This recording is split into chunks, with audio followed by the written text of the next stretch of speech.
News not ಔಟ್ನ ಸಮಸ್ತ ಪ್ರೇಕ್ಷಕರಿಗೆ ಆತ್ಮೀಯವಾದಂಥ ಸ್ವಾಗತ. ನಾನು ಹೇಮಂತ್ ಸಂಪಾಜೆ.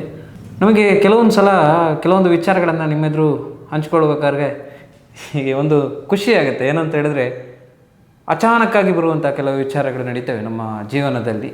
ಅದು ಯಾವುದೇ ರೂಪದಲ್ಲಿ ಆಗಿರ್ಬೋದು, ಒಂದು ಪರಿಚಯದ ರೂಪದಲ್ಲಿ ಆಗಿರ್ಬೋದು, ಅಥವಾ ಸನ್ಮಾನದ ರೂಪದಲ್ಲಿ ಆಗಿರ್ಬೋದು. ಆ ಥರದ ಒಂದು ಸನ್ಮಾನವನ್ನು, ಬರೀ ಸನ್ಮಾನ ಅಲ್ಲ, ಅದು ಒಂಥರ ಅವಿಸ್ಮರಣೀಯವಾದ ಸನ್ಮಾನ. ತಾಯಂದಿರ ಕೈಯಲ್ಲಿ ಸನ್ಮಾನ ಮಾಡಿಸಿಕೊಂಡಿದ್ದು. ಒಂದು ಭಜನಾ ಮಂಡಳಿಯ ತಾಯಂದಿರು ನನಗೆ ಸನ್ಮಾನ ಮಾಡಿತ್ತು. ಯಾಕೆ ಇದನ್ನು ಹೇಳಬೇಕು ಅಂತಾಯಿತು, ಸಾಮಾನ್ಯವಾಗಿ ಸನ್ಮಾನಗಳು ನಡೀತವೆ, ಅದೇನು ದೊಡ್ಡ ವಿಷಯ ಅಲ್ಲ, ಅದನ್ನು ನಡೀತವೆ. ಬಹುತೇಕ ಸನ್ಮಾನಗಳನ್ನು ನಾವು ಅವಾಯ್ಡ್ ಮಾಡ್ತಾ ಹೋಗ್ತೇವೆ, ಸ್ಟೇಜಿಗೆ ಹೋಗೋದನ್ನು ಕೂಡ. ಯಾಕೆಂದರೆ ನಮಗೆ ಟೈಮ್ ಕೂಡ ಸಾಕಾಗಲ್ಲ. ಎಲ್ಲೋ ಹೋಗ್ತಾ ಇರ್ತೀವಿ, ಟ್ರಾವೆಲಲ್ಲಿ ಇರ್ತೀವಿ, ಇನ್ನೊಂದೆಲ್ಲೋ ಕಡೆ ಇರ್ತೀವಿ, ಎಂಗೇಜ್ ಮಾಡ್ಕೊಳ್ಳಿಕ್ಕೆ ಟೈಮ್ ಸಾಕಾಗಲ್ಲ. ಅಂತಹ ಸಂದರ್ಭದಲ್ಲಿ ಒಬ್ಬರು ತಾಯಿ ಇಲ್ಲಿ ಬಂದು ನಾವು ಹೀಗೆ ನಿಮ್ಮನ್ನು ಸನ್ಮಾನ ಮಾಡಬೇಕು ಅಂತ ಹೇಳ್ಕೊಂಡಾಗ ನನಗೆ ಯಾಕೋ, ನಾನು ಹೇಳಿದೆ, ನಾನು ಏನು ಸಾಧನೆ ಮಾಡಿದ್ದೀನಿ ಅಂತೇಳಿ ನೀವು ನನ್ನನ್ನು ಸನ್ಮಾನ ಮಾಡ್ತಾಯಿದ್ರಿ. ಇಲ್ಲ ಸರ್, ನೀವು ತುಂಬ ಜನ ಯುವಕರಿಗೆ ಸ್ಫೂರ್ತಿಯಾಗಿದ್ದೀರಿ, ನಿಮ್ಮ ಲೈಫ್ ಸ್ಟೋರಿ ಎಲ್ಲ ನೋಡಿದ್ವಿ, ನಮ್ಗೆ ಭಾಳ ಖುಷಿ ಆಯಿತು ಸರ್. ನಿಮ್ಮಷ್ಟು ಕಷ್ಟದಿಂದ ನೀವು ಮೇಲೆ ಬಂದು ಈ ಥರನೂ ಒಂದು ಅಚೀವ್ಮೆಂಟ್ ಮಾಡ್ಬೋದು ಅಂತ ನಾವು ನಮ್ಮ ಮಕ್ಕಳಿಗೆಲ್ಲ ಹೇಳ್ತಾ ಇರ್ತೀವಿ. ದಯವಿಟ್ಟು ನೀವು ಬರಲೇಬೇಕು ಅಂತ ಹೇಳಿದರು. ಒಂದು 20-25 ನಿಮಿಷ ಇಲ್ಲಿ ಆಫೀಸಲ್ಲೇ ಕೂತು ಕಾದು ಎಲ್ಲ ಅವರು ಒತ್ತಾಯ ಮಾಡಿ ಕರ್ಕೊಂಡು ಹೋದರು.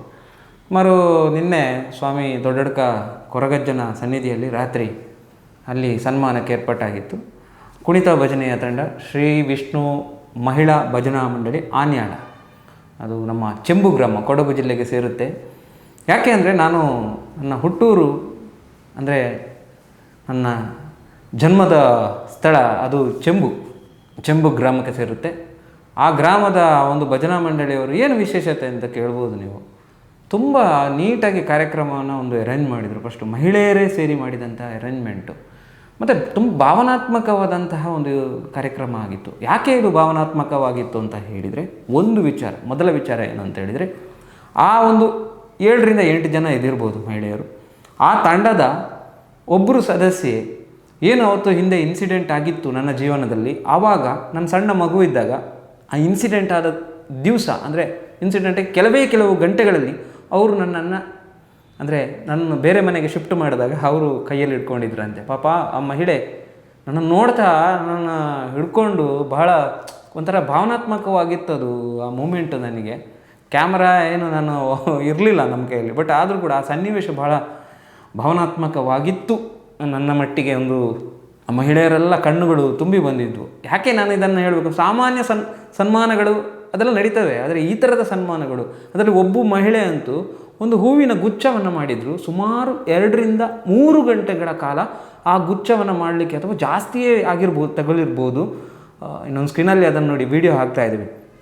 ಅದನ್ನು ಮಾಡಲಿಕ್ಕೆ ತುಂಬ ನನಗೋಸ್ಕರ ಅಷ್ಟು ಕಷ್ಟಪಟ್ಟು ಅದನ್ನು ಟಾರ್ಚ್ ಹೂವು ಅಂತೆ, ಮತ್ತು ಸುತ್ತಕ್ಕಿರುವ ಹೂವಿನ ಅಲಂಕಾರಗಳು ಮಾಡಿದರು. ಬಟ್ ಆ ಹೂವು ಹಾಳಾಗೋದಿಲ್ಲ ಅಂತೆ, ಬೇಗ ತುಂಬ ಸಮಯ ಬರುತ್ತೆ ಅಂತ ಹೇಳಿದರು. ಅದನ್ನೆಲ್ಲ ಮಾಡಿ ತುಂಬ ಖುಷಿ ಆಯಿತು ನನಗೆ, ಮನಸ್ಸಿಗೆ ಬಹಳಷ್ಟು ಖುಷಿ ಆಯಿತು. ಅದು ದೊಡ್ಡಡ್ಕದ ಸ್ವಾಮಿ ಕೊರಗಜ್ಜನ ಸನ್ನಿಧಿಯಲ್ಲಿ ಆಗಿರುವಂಥ ಈ ಒಂದು ಸನ್ಮಾನ. ನಮ್ಮ ಒಂದು ತಾಯಿಯಂದರಿಗೆ ನಾನು ಹೃದಯಪೂರ್ವಕವಾಗಿ ಧನ್ಯವಾದಗಳನ್ನು ಸಲ್ಲಿಸ್ತೇನೆ. ಯಾಕೆಂತ ಹೇಳಿದರೆ, ನಾವು ಬೆಳೆದ್ರೆ ನಮ್ಮ ಸಂಸ್ಥೆ ಕೂಡ ಒಟ್ಟೊಟ್ಟಿಗೆ ಬೆಳೀತಾ ಬರ್ತದೆ.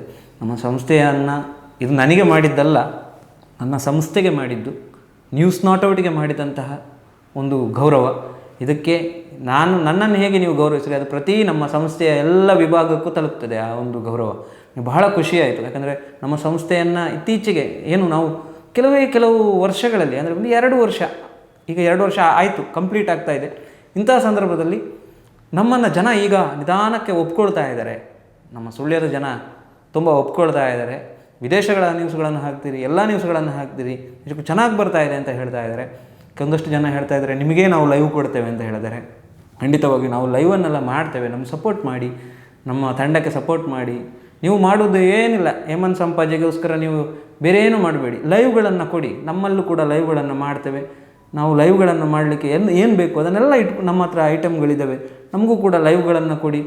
ಆ ಮೂಲಕ ನಮ್ಮನ್ನು ಬೆಳೆಸಿ. ಅದೇ ನಿಮ್ಮ ಬೆಂಬಲ, ನಮ್ಮ ದೊಡ್ಡ ಶಕ್ತಿ. ಈ ಸಂಸ್ಥೆ ಉಳ್ಕೊಳ್ಳಿಕ್ಕೆ ತುಂಬ ಜನರಿಗೆ, ನಮ್ಮ ಸಂಸ್ಥೆ ಬಂದ ಮೇಲೆ ಎಷ್ಟೋ ಬಡವರಿಗೆ ಹೆಲ್ಪ್ ಆಗಿದೆ.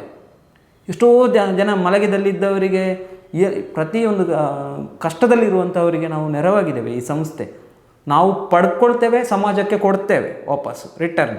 ಹಾಗೆ ನಮಗೆ ಏನು ಬೇಕು ಅದನ್ನು ನೀವು ಜನಗಳು ನಮ್ಮ ಕೈ ಹಿಡಿಬೇಕು, ಈ ಸಂಸ್ಥೆ ಬೆಳಿಬೇಕು ಅಂತಾದರೆ ನಿಮ್ಮೆಲ್ಲರ ಪ್ರೀತಿ, ಪ್ರೋತ್ಸಾಹ, ನಂಬಿಕೆ, ವಿಶ್ವಾಸ ಇದರಿಂದಲೇ ಈ ಸಂಸ್ಥೆ ನಡೀಲಿಕ್ಕೆ ಸಾಧ್ಯ.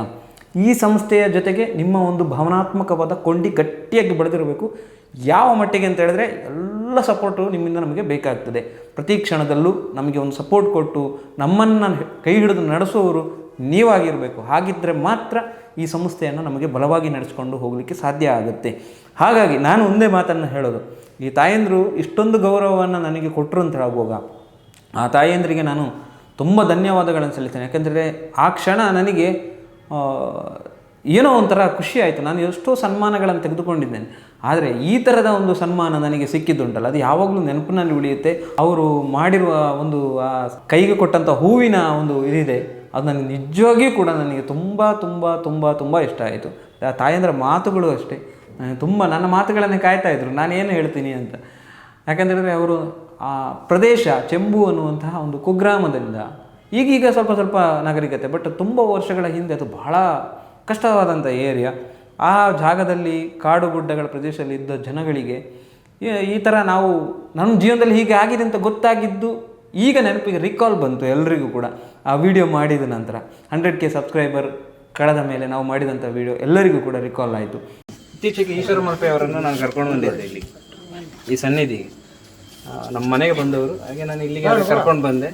ಆಗ ಅವರು ಇದೇ ಜನ ಜಾಗದಲ್ಲಿ ಕೂತು ಈ ಸನ್ಮಾನವನ್ನು ಸ್ವೀಕಾರ ಮಾಡಿದರು. ಅವರು ನನಗೆ ಅನಿಸಿರಲಿಲ್ಲ ನಾನು ಇಲ್ಲಿ ಬಂದು ಕೂತ್ಕೊಂಡು ಸನ್ಮಾನ ತಗೊಳ್ತೇನೆ, ಬಟ್ ಆ ಯೋಗ ಭಾಗ್ಯವನ್ನು ನನಗೆ ದೊಡ್ಡಡ್ಕದ ಸ್ವಾಮಿ ಕೊರಗಜ್ಜ ಕಲ್ಪಿಸಿಕೊಟ್ಟರು.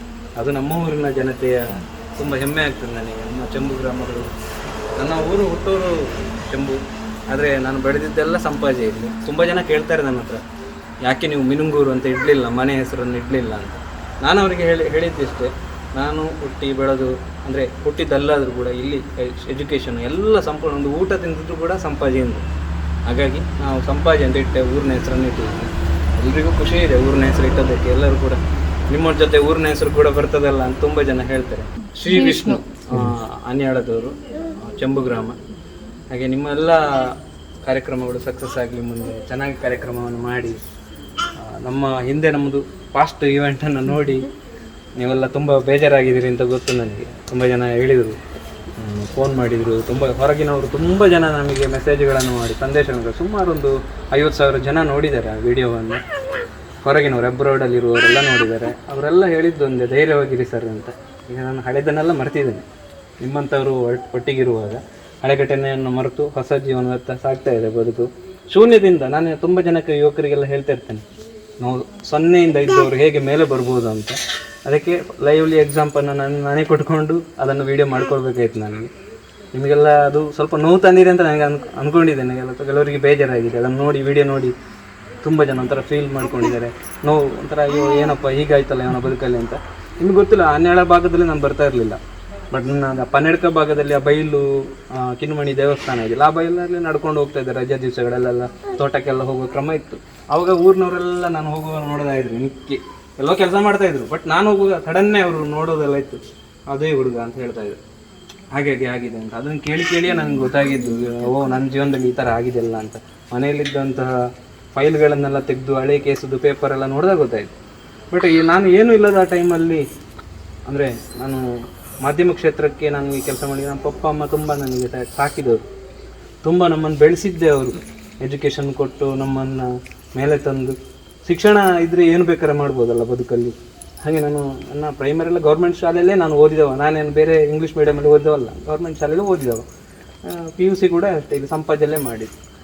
ಡಿಗ್ರಿ ಸುಳ್ಯ ನೆಹರು ಮೆಮೋರಿಯಲ್ ಕಾಲೇಜಲ್ಲಿ SDMಲ್ಲಿ ಜರ್ನಲಿಸಮಲ್ಲಿ ನಾನು ಸ್ನಾತಕೋತ್ತರ ಪದವಿಯನ್ನು ಪೂರೈಸಿ ಏನೋ ನನ್ನ ಬದುಕಲ್ಲಿ ಬೇರೆ ಬೇರೆ ದಾರಿ ಆಯಿತು. ಹೊಸದಿಗಂತ ಪತ್ರಿಕೆಯಲ್ಲಿ 2.5-3 ವರ್ಷ ಕೆಲಸ ಮಾಡಿದೆ. ಉದಯವಾಣಿ ಪತ್ರಿಕೆಯಲ್ಲಿ 7.5 ವರ್ಷ ಕೆಲಸ ಮಾಡಿದೆ ಬ್ಯಾಂಗ್ಳೂರು ಎಡಿಷನ್. ಆಮೇಲೆ ನ್ಯೂಸ್ ಫಸ್ಟ್ ಕನ್ನಡ ವಾಹಿನಿಯನ್ನು ಜಾಯಿನ್ ಆದೆ, TV ಯಲ್ಲಿ ಕೆಲಸ ಮಾಡಿದೆ. ಆನಂತರ ನಾನು ವಿಶ್ವವಾಣಿ ಕನ್ನಡ ಪತ್ರಿಕೆಗೆ ಬಂದಿದ್ದು. ಹಾಗೆ ಒಂದೊಂದು ಹಂತ ಕಷ್ಟವನ್ನೇ ಕಂಡಿದ್ದು. ಒಂದು ಏನು ಅಂತ ಹೇಳಿದರೆ, ಮುಖ್ಯವಾಗಿ ಮಾಧ್ಯಮದಲ್ಲಿ ಎಲ್ಲ ತುಂಬ ಕಷ್ಟ ಇರ್ತದೆ. ನಮ್ಮ ಫೀಲ್ಡು ಎಲ್ಲವನ್ನು ಕೂಡ ಹೇಳ್ಕೊಳ್ಬೇಕು ಮೇಲೆ. ಒಂಥರ ನಾವು ನಾವು ಏನು ಹೇಳ್ತೇವೆ, ಒಬ್ಬರಿಗೆ ಆದರೆ ಒಬ್ಬರಿಗೆ ಆಗೋದಿಲ್ಲ, ಹಾಗಿರ್ತದೆ ನಮ್ಮ ಪ್ಲೇಸ್. ಆ ಸ್ಥಾನದಲ್ಲಿ ನಿಂತು ಯೋಚನೆ ಮಾಡಿದಾಗ ಯಾವುದು ರೈಟ್, ಯಾವ ತಪ್ಪು, ಯಾವ್ದು ಸರಿ ಅನ್ನೋದನ್ನು ಯೋಚನೆ ಮಾಡ್ಕೊಂಡು ತೀರ್ಮಾನ ಮಾಡಬೇಕು. ಅಷ್ಟು ಫಾಸ್ಟಾಗಿ ಕೂಡ ಇರಬೇಕಾಗ್ತದೆ. ಅದನ್ನೆಲ್ಲ ಕಲಿಸಿದ್ದು ವಿದ್ಯೆ. ಈಗ ನಾನು ಹೇಳೋದು, ನಿಮ್ಮ ತಾಯಂದಿರಿದ್ದೀರಿ ತುಂಬ ಜನ, ನಮ್ಮ ಮಕ್ಕಳಿಗೆ ಆದಷ್ಟು ಒಳ್ಳೆಯ ವಿಚಾರಗಳನ್ನು ಹೇಳಿ ಸಮಾಜದಲ್ಲಿ ಮುಂದಕ್ಕೆ ಬರುವವರನ್ನ ತೋರಿಸಿ ಹೇಳಬೇಕು. ನೋಡಿ, ಅವರು 0ಯಲ್ಲಿದ್ದರು, ಈ ಮಟ್ಟಕ್ಕೆ ಬಂದಿದ್ದಾರೆ, ನೀವು ಹಾಗೆ ಬೆಳೆಯಿರಿ ಅಂತೇಳಿ ಸಾಧ್ಯವಾದಷ್ಟು ಬೋಧನೆ ಮಾಡಿ. ಈಗಿನ ಮಕ್ಕಳು ಕಷ್ಟ, ಬಟ್ ಕಷ್ಟ ಇದ್ದರೆ ಎಲ್ಲ ಮೇಲೆ ಬರ್ತಾರೆ, ತನ್ನಷ್ಟಕ್ಕೆ ಮೇಲೆ ಬರಲಿಕ್ಕೆ ಟ್ರೈ ಮಾಡ್ತಾರೆ. ಹಾಗೆ ನಮ್ಮ ಮನೇಲಿ ಕಷ್ಟ ಇತ್ತು. ಯಾರಿಗೆಲ್ಲ ಹಸಿವಿರ್ತದೋ ಅವನು ಶ್ರಮ ಪಟ್ಟೇ ಪಡ್ತಾನೆ. ಯಾರಿಗೆ ಕಷ್ಟದ ಬೆಲೆ ಗೊತ್ತಿರೋದಿಲ್ವೋ ಅವ್ರ ಲೈಫಲ್ಲಿ ಸೋಂಬೇರಿಗಳಾಗಿಯೇ ಹೋಗ್ತಾರೆ. ಅದಕ್ಕೆ ಕಷ್ಟವನ್ನು ನಾವು ಫಸ್ಟ್ ಅರ್ಥ ಮಾಡ್ಕೊಳ್ಬೇಕು. ನಮ್ಮ ಮನೆ ತಂದೆ ತಾಯಿ ಕಷ್ಟ ಎಲ್ಲ ನೋಡಿದಾಗ ನಮಗೆ ಅರ್ಥ ಆಗ್ತದೆ, ಇಲ್ಲ ನಾವು ಏನಾದರೂ ಮಾಡಬೇಕು ಅಂತ. ಹಾಗೆ ಬಂದವರು ನಾವು. ಹಾಗಾಗಿ ನನ್ನ ಊರವರು ನನಗೆ ಖುಷಿ ಆಯಿತು. ನಾನು ಚೆಂಬೂರವ್ರು ಕರೆಯುವಾಗ ನನಗೆ ರಿಜೆಕ್ಟ್ ಮಾಡಲಿಕ್ಕೆ ಕಾರಣಗಳೇ ಇರಲಿಲ್ಲ. ಮತ್ತು ನಮ್ಮ ಮಾಸ್ಟರ್ ಕೂಡ ಹೇಳಿದರು, ನೀವು ಯಾರೇ ಕಾರಣಕ್ಕೂ ಯಾರನ್ನು ಕೂಡ ನೋವು ಮಾಡಬೇಡಿ, ನಿಮ್ಮನ್ನು ಕರೆದಾಗ ಬರುವುದಿಲ್ಲ ಅಂತ ಹೇಳಬೇಡಿ, ನೀವು ಟೈಮ್ ಮಾಡಿಕೊಂಡು 5 ನಿಮಿಷ ಅದರಲ್ಲಿ ಹೋಗಿ ಬನ್ನಿ. ಯಾಕೆಂತ ಹೇಳಿದ್ರೆ ಅದು ನಿಮ್ಮನ್ನು ಹುಡುಕಿಕೊಂಡು ಬರುವಂತಹ ಒಳ್ಳೆಯ ಒಂದು ವಿಚಾರ. ಅದಕ್ಕೆ ಒಂದು ಯೋಗ ಬೇಕು ಅಂತ ಹೇಳಿದರು ನಮ್ಮ ಸರ್. ಈಗ ಸಂಪಾಜಯ ಸರ್, ಲೋಕನಾಥ್ ಸರ್ ನಿಮಗೆ ಗೊತ್ತಿರುವ, ಅವರು ಹೇಳಿದರು ಅದನ್ನು ಯೋಗ ಬೇಕು ಹೇಮಂತ್, ಅದಕ್ಕೆ ನೀವು ಹೋಗಬೇಕು ಅಂತ ಹೇಳಿ. ಹಾಗೆಯೇ ಈ ಅಜ್ಜನ ಸನ್ನಿಧಿಯಲ್ಲಿ ನಾನು ದೊಡ್ಡಡ್ಕದಲ್ಲಿ ನಮ್ಮ ಚಾನಲ್ ಸ್ಟಾರ್ಟ್ ಆಗಿತ್ತು. ನಾನು ಹೇಳ್ತಾ ಇದ್ದೇನೆ ಪ್ರತಿ ಸಲ ಇಲ್ಲಿ ಬರುವಾಗ, ಇದು ನಮ್ಮ ಚಾನಲ್ ಅಲ್ಲ, ಇದು ಸ್ವಾಮಿ ಕೊರಗಜ್ಜನ ಚಾನಲ್, ಇದು ನಮ್ಮ ಚಾನಲ್ ಅಲ್ಲ ಅಂತ ನಾನು ಪ್ರತಿ ಸಲನೂ ಇವರಿಗೆ ಹೇಳ್ತಾ ಇದ್ದೆ. ಬರುವಾಗ ಅವ್ರು ಹೇಳ್ತಾ ಇದ್ರು, ಇದು ಅಂದು ಇವರು ಬತ್ತಿ ಬುಕ್ಕ ಬಾರಿ ಎಡ್ಡೆ ಆಯ್ತು, ಇಡೇ ಬತ್ತಿ ಬುಕ್ಕ ಅಂತ. ಈ ಸನ್ನಿಧಾನಕ್ಕೆ ಬಂದ ಮೇಲೆ ನಾನು ತುಂಬ ಪ್ರೋಗ್ರೆಸ್ ಆಗಿದ್ದೇನೆ 2 ವರ್ಷದಲ್ಲಿ. ನಾನು ಪ್ರತಿ ಸಲ ಹೇಳ್ತಿದ್ದೀನಿ, ಇಲ್ಲಿ ಏನಾದ್ರು ನಾವು ಕಾರ್ಯಕ್ರಮ ಮಾಡುವಾಗ, ಇಲ್ಲೇನಾದರೂ ಮಾಡುವಾಗ ನೀವು 2 LED ಹಾಕ್ತೀರಿ, ಅದು 2 ಕೂಡ ಅಜ್ಜನ ಸೇವೆ ಇದ್ದು, ಅದು ಮುಂಚೆಯಿಂದಲೂ ನಾವು ಮಾಡ್ತಾ ಇದ್ವಿ, ಮುಂದೆ ಕೂಡ ಕಂಟಿನ್ಯೂ ಮಾಡ್ತೇವೆ ಅದನ್ನು. ಯಾಕಂದರೆ ಅದು ಅಜ್ಜನ ಲೆಕ್ಕದಲ್ಲಿ ನಮಗೆ ಯಾಕಂದರೆ ಈ ಚಾನಲ್ ಇಲ್ಲಿ ಹುಟ್ಟಿದ ಮೇಲೆ ಆ ಲೈವ್ ಹಾಗೆ ಹೋಗ್ತಾ ಇರಬೇಕು. ಯಾವಾಗವರೆಗೆ ಅಂದರೆ ನಮ್ಮಲ್ಲಿ ಎಲ್ಲಿವರೆಗೆ ನಮ್ಮ ಹತ್ರ ದುಡ್ಡು ಅಂತ ಇರ್ತದೆ ನಮ್ಮ ಆಫೀಸಲ್ಲಿ, ಅಲ್ಲಿವರೆಗೆ ನಮ್ಮ ಈ LEDಗಳು ಇಲ್ಲಿ ಜಾತ್ರಾ ಸಮಯದಲ್ಲಿ ರಾರಾಜಿಸಬೇಕು. ಅದು ಇವರು ಮಾಡ್ತಾರೆ. ಆ ಅರೇಂಜ್ಮೆಂಟನ್ನು ತುಂಬ ಚೆನ್ನಾಗಿ ನೋಡ್ಕೊಂಡಿದ್ದಾರೆ ಇದುವರೆಗೆ. ಹಾಗೆ ಮುಂದೆ ಕೂಡ ನೋಡ್ಕೊಳ್ತಾರೆ ಅನ್ನೋಂಥ ಭಾವನೆ ನಮಗಿದೆ.